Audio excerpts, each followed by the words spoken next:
රාගයෙන් මුලා වෙලා තම තමන්ගේ හිත රාගයට යට වුණාට පස්සේ තනි තනියෙන් තම තමන් කරන දේවල් දැක්කොත් හිතුවොත් චී කියලා හිතෙන තරම්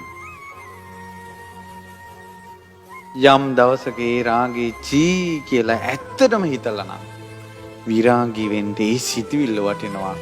රාගෙන් හිතපු සිතවිලි ලක්ෂයකට වැඩිය ඒ සිතවිල්ල වටිනවා විරාගී වෙන්න.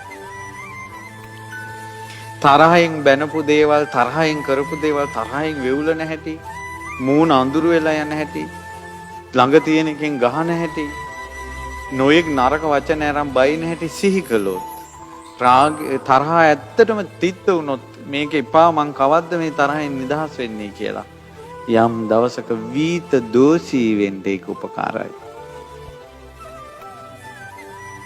තම තමන්ගේ මෝඩකම් ගැන තම තමන්ම සිහි කළා කලකිරුණොත් තම තමන්ගේ මෝඩකම් හදාගන්න ඒක උපකාරයි. ඒ නිසා වැරද්දට කෙනෙක් යොමු වෙලා තියෙන්න පුළුවන්. මහා බෝධිසත්වෝ පවාර ගණිකාවක් ළඟට ගිහිල්ලා සංසාරේ කහවණු 10 දිදී හිටියා. මට්ටු වුණා දවසක බෙල්ලෙන් එළියට දාලා ගදලා දාලා මට්ටු වෙනවා නම් හොඳයි. නුවණැත්තාට මට්ටු වෙනවා තරම් දෙයක්.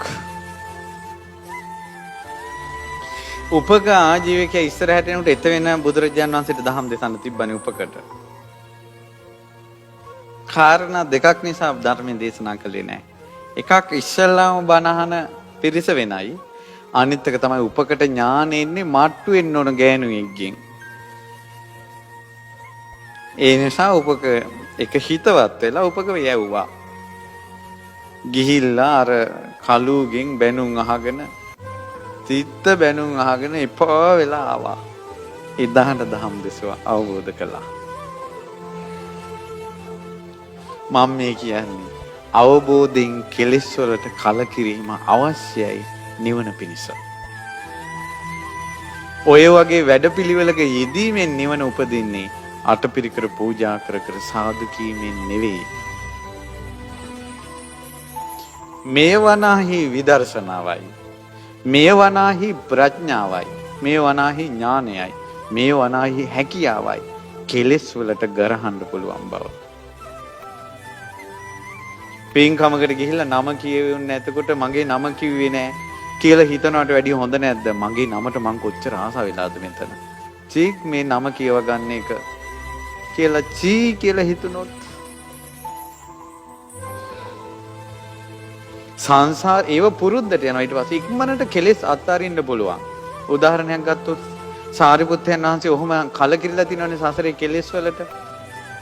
ඒතර කෙලෙස් වලට කලකිරීම ගැන කවර කතාවද? උන්වහන්සේ නිකෙලෙස් වෙලා ඉන්න ජීවිතේ. රහතන් වහන්සේ නමක් වුණ ජීවිතේ. උන්වහන්සේ කැවුම් වළඳනකොට එක උන්වහන්සේ නමක් කිව්වා කැවුම් වලට ආස නැත්තේ කවුද ඉතින් කියලා. මෙහෙම කටට මේ ගන්න උන්වහන්සේ වළඳන්ට උඩට ගත්ත කැවුම් ගෙඩිය එහෙම්ම තිබ්බා. පිරිනිවන් පානකල් කැවුම් වළඳලා නැහැ.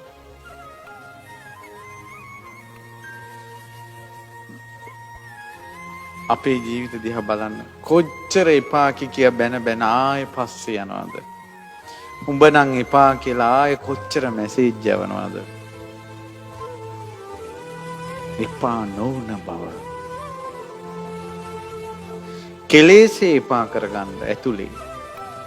ඒක සෑහෙන වටිනවා නිවනට. පොඩි වෙලාවක් තුල කිව්වට බොහෝ කාලයක් සැප පිණිස කුසල් පිණිස බුද්ධ ශාසනයේ පිහිට පිණිස පවතින දහම් පරයයක් ඔය කිව්වේ.